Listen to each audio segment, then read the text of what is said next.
Welcome to our exploration of phenomenology and its profound impact on everyday experience. Today, we'll delve into the phenomenology of embodiment, the experience of time and space, and the phenomenology of emotions and moods. Buckle up as we journey through the intricate layers of human consciousness and perception. Phenomenology, founded by Edmund Husserl, is a philosophical movement that emphasizes the study of conscious experience from the first-person perspective. Husserl's work laid the foundation, but it was expanded by thinkers like Martin Heidegger and Maurice Merleau-Ponty. This philosophy seeks to describe phenomena as they are experienced, without presuppositions, aiming to uncover the essence of experiences. Key concepts in phenomenology include intentionality, the idea that consciousness is always about something; epoche, the suspension of judgments about the natural world to focus purely on experience; and the life world, the pre-reflective world of everyday lived experience. Intentionality is central to phenomenology. It refers to the directedness of consciousness. Our thoughts, perceptions, and emotions are always directed at something. When you see a flower, your consciousness is directed toward the flower, and this relationship forms the basis of your experience. This intentional relationship means that our experiences are structured by the objects of our awareness. This concept challenges the Cartesian dualism of subject and object, emphasizing that the two are intertwined in the act of experiencing. Epoche, or bracketing, is the method by which phenomenologists suspend their judgments about the existence of the external world. By doing so, they aim to focus purely on the content of consciousness. This process is part of what Husserl called the phenomenological reduction.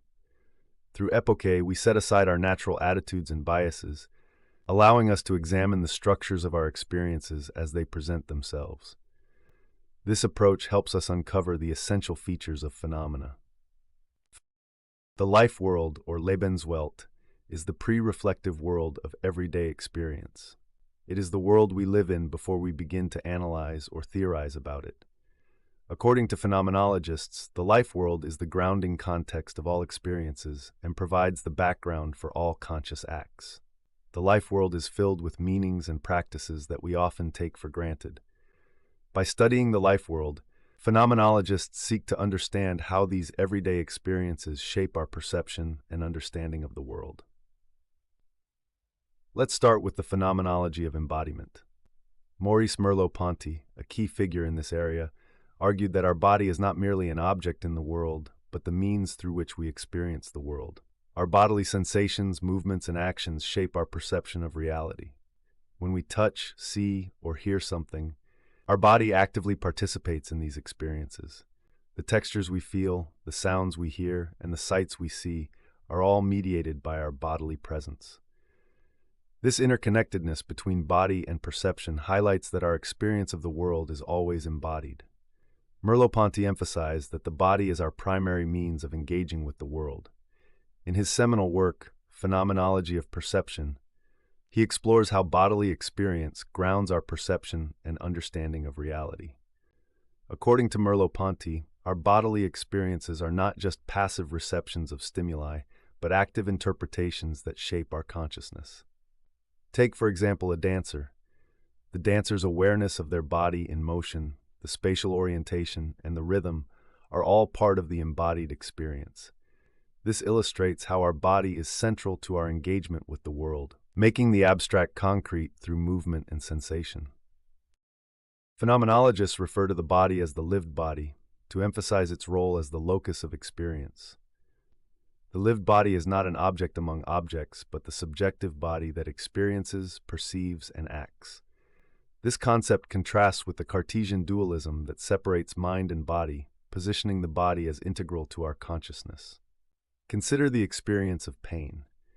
When we feel pain, it is not an abstract sensation, but an immediate, embodied experience that affects our entire being. Pain is felt in the body, but it also influences our emotions, thoughts, and actions, demonstrating the holistic nature of embodied experience. Merleau-Ponty introduced the concepts of body schema and body image to further elucidate the phenomenology of embodiment. The body schema refers to the pre-reflective, practical knowledge of our body's capabilities and positions, allowing us to move and interact with the world without conscious thought. The body image, on the other hand, is the reflective awareness of our body's appearance and actions. For instance, when we reach for a glass of water, our body schema guides our hand to the glass without conscious effort. However, someone with a disrupted body image, such as in cases of body dysmorphia or after an injury, may struggle with these actions, highlighting the distinction and interaction between body schema and body image. Embodied cognition extends the principles of the phenomenology of embodiment to cognitive processes. It posits that our thinking is not just located in the brain, but is deeply connected to our bodily experiences. This view challenges traditional cognitive science, which often separates the mind from the body. Consider how we use gestures when we speak or think. These gestures are not merely aids to communication, but integral parts of our cognitive processes. They help us structure our thoughts and convey complex ideas, demonstrating the embodied nature of cognition. The Phenomenology of Illness explores how bodily disruptions affect our lived experience. Illness can alter our perception of the world, our sense of self, and our interactions with others. This field examines the lived experience of patients, emphasizing their subjective experiences rather than just clinical symptoms. Understanding the phenomenology of illness can improve healthcare by highlighting the importance of empathy and patient-centered care. By acknowledging patients' lived experiences, healthcare providers can offer more holistic and compassionate treatment. Technology also influences our embodied experiences. Devices like smartphones and virtual reality can extend our bodily capabilities and reshape our interactions with the world. Phenomenologists study these impacts to understand how technology alters our perception and embodiment. Virtual reality, for instance, immerses us in simulated environments, creating new forms of embodied experience. These experiences can blur the lines between the virtual and the real, challenging our traditional notions of space and presence. Art and performance provide rich context for exploring embodiment. Dancers, actors, and visual artists use their bodies to express ideas and emotions, creating experiences that engage both performers and audiences. In performance art, the body is both a medium and a message. It conveys meaning through movement, gesture, and presence, demonstrating the profound connection between embodiment and artistic expression. The phenomenology of embodiment also raises ethical questions. How should we treat bodies in medical, technological, and social contexts? How do our embodied experiences shape our ethical decisions? Phenomenologists explore these questions to understand the moral dimensions of embodiment. For example, in medical ethics, the phenomenology of embodiment can inform debates on issues like organ donation, prosthetics, and end-of-life care. By considering patients' lived experiences, we can make more compassionate and ethical decisions. Next, we explore the experience of time and space. Phenomenology suggests that time is not a mere succession of moments, but is experienced as a flow. Martin Heidegger introduced the concept of being in the world, where time and space are integral to our existence. Time is experienced through the past, present, and future. Our memories, current actions, and anticipations are all intertwined. For instance, a cherished memory from the past influences our present emotions and future aspirations. In Being in Time, Heidegger explores the concept of Dasein, or being there, to describe human existence. Dasein experiences time not as a series of discrete moments, but as a unified flow. This temporal experience is characterized by care, where our concerns and projects shape our perception of time.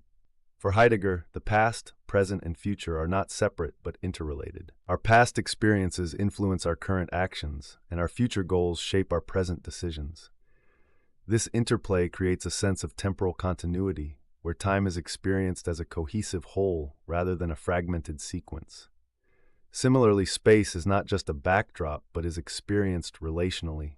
Our perception of space changes based on our interactions within it. A busy street feels different from a serene park, not just because of the physical differences, but due to our engagement with these environments. Phenomenology emphasizes the lived experience of space, where our bodily presence and activities give meaning to spatial environments. The way we arrange our living spaces, for instance, reflects our preferences and identities, transforming abstract space into meaningful places. Memory and imagination play crucial roles in our experience of time and space. Memories bring the past into the present, allowing us to relive and reinterpret past experiences. Imagination, on the other hand, projects us into possible futures, shaping our aspirations and plans. These mental activities are not detached from reality but are embedded in our lived experience. They enrich our sense of time and space, adding layers of meaning and depth to our perception of the world. Phenomenology also examines the different temporalities in everyday life. Fast-paced activities, such as work or travel, create a sense of urgency and acceleration, while leisurely activities, such as walking or meditating, slow down our experience of time, fostering reflection and presence. Understanding these different temporalities can help us balance our lives, recognizing when to engage actively and when to slow down and reflect. This balance is essential for maintaining well-being and fostering deeper connections with ourselves and others. The spatiality of the body is another key concept in phenomenology. Our body is always situated in space, and this spatial orientation affects our perception and actions. The way we navigate through different environments reflects our bodily awareness and spatial understanding. For example, when we move through a crowded room, our body adjusts to the spatial constraints and social dynamics. This embodied spatiality is a fundamental aspect of our interaction with the world, highlighting the interconnectedness of body and space. Phenomenologists also explore the concept of place, which is more than just a physical location. Places are imbued with meanings, memories, and emotions that shape our experiences. A place can evoke a sense of belonging, comfort, or nostalgia, influencing our perception and behavior. Our attachment to certain places reflects the lived experience of space. These places are not merely backdrops, but active participants in our lives, shaping our identity and sense of self. Temporal and spatial rhythms are inherent to our lived experience. The natural rhythms of the day, the seasons, and our bodily cycles create a sense of temporal order. Similarly, the spatial rhythms of our daily routines, such as commuting or exercising, structure our experience of space. These rhythms provide a sense of continuity and stability in our lives. By attuning to these rhythms, we can enhance our awareness of the interconnectedness of time and space, fostering a deeper sense of harmony and well-being. The phenomenology of time and space also raises ethical questions. How do we allocate our time and space? How do our temporal and spatial practices impact others and the environment? Phenomenologists explore these questions to understand the moral dimensions of our temporal and spatial existence. For instance, sustainable urban planning considers the lived experiences of inhabitants, aiming to create spaces that promote well-being and social equity.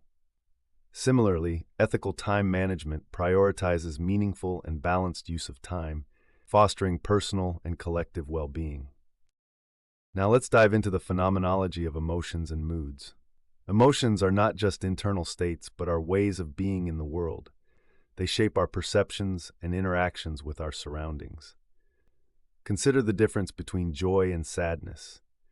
Joy can make the world appear brighter and more inviting, while sadness can make it seem dull and oppressive. These emotional experiences color our perception of reality. Phenomenologists analyze the structure of emotional experiences, examining how emotions arise, unfold, and influence our actions. Emotions have intentionality, meaning they are directed towards objects or situations. For example, fear is directed towards something perceived as threatening, while love is directed towards a cherished person or thing. Emotions also have bodily and cognitive components. Fear, for instance, involves physiological responses like increased heart rate and heightened alertness, as well as cognitive assessments of danger. This interplay of body and mind illustrates the complexity of emotional experiences. Moods, on the other hand, are more pervasive and less intense than emotions. They provide a backdrop to our daily experiences. A person in a cheerful mood might find ordinary tasks enjoyable, while someone in a gloomy mood might find them burdensome. Heidegger referred to moods as attunements that disclose our way of being in the world. Moods affect our overall sense of reality, influencing how we perceive and engage with our surroundings. They are not specific reactions, but general orientations that shape our experience. Emotions and moods also have a social dimension. Shared emotions can strengthen bonds between people, creating a sense of community and understanding. Our emotional experiences are deeply intertwined with our social interactions and cultural contexts. The phenomenology of emotions and moods emphasizes that these experiences are not merely private, but are influenced by and influence our relationships and social environments. Understanding this interconnectedness can help us navigate our emotional lives with greater awareness and empathy. Emotions also have a temporal dimension. They arise, change, and dissipate over time, creating a dynamic flow in our experience. This temporal aspect of emotions can influence how we perceive and respond to situations, highlighting the importance of temporal context in understanding emotions. For example, the initial intensity of anger may subside into regret or reflection over time. By acknowledging the temporal flow of emotions, we can better understand their impact on our lives and make more informed decisions in emotional situations. Emotions are also experienced spatially. Different environments can evoke different emotional responses. A tranquil park may induce calmness, while a hectic workplace may trigger stress. This spatial aspect of emotions emphasizes the importance of our surroundings in shaping our emotional experiences. By understanding the spatiality of emotions, we can create environments that promote positive emotional experiences. This knowledge can inform the design of spaces that enhance well-being and reduce stress. The social dimension of emotions is crucial in phenomenology. Emotions are often shared and expressed in social contexts, influencing our relationships and social dynamics. Empathy, for example, allows us to share and understand others' emotional experiences, fostering connection and compassion. Understanding the social dimension of emotions can help us navigate our interactions with others more effectively.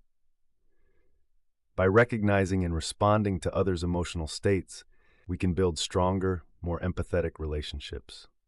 Cultural contexts also shape our emotional experiences. Different cultures have unique emotional expressions, norms, and values that influence how we feel and express emotions.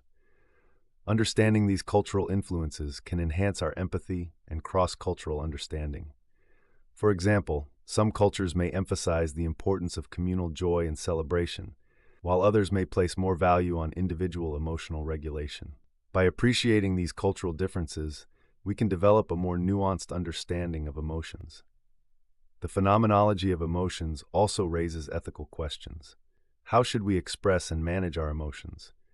How do our emotional experiences impact others?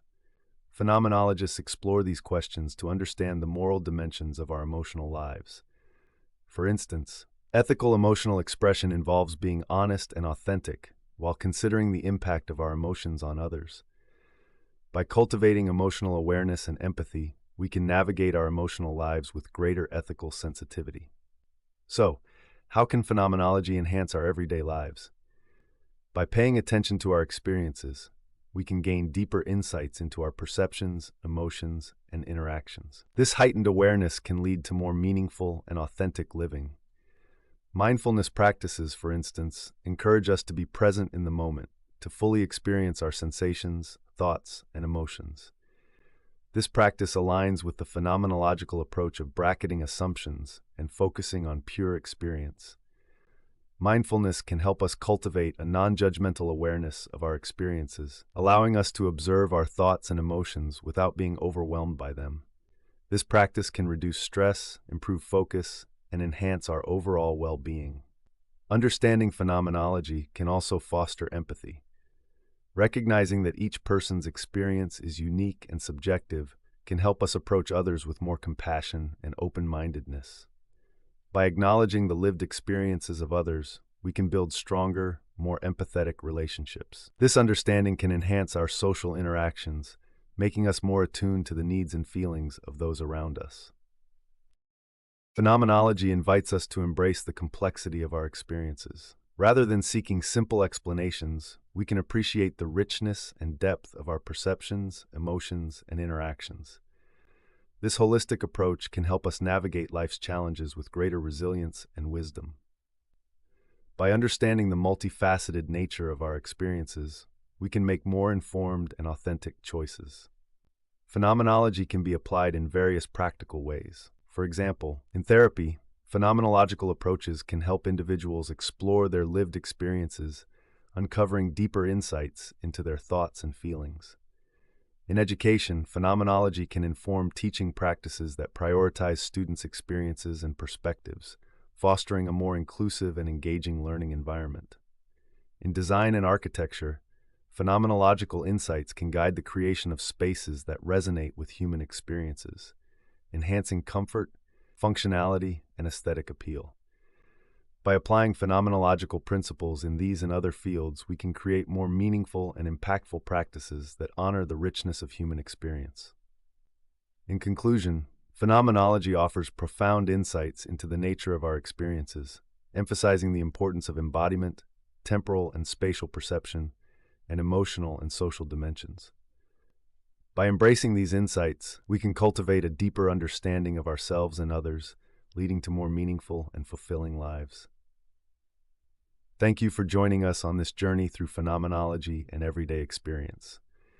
Don't forget to like, subscribe, and hit the bell icon for more insightful content. Until next time, stay curious and keep exploring.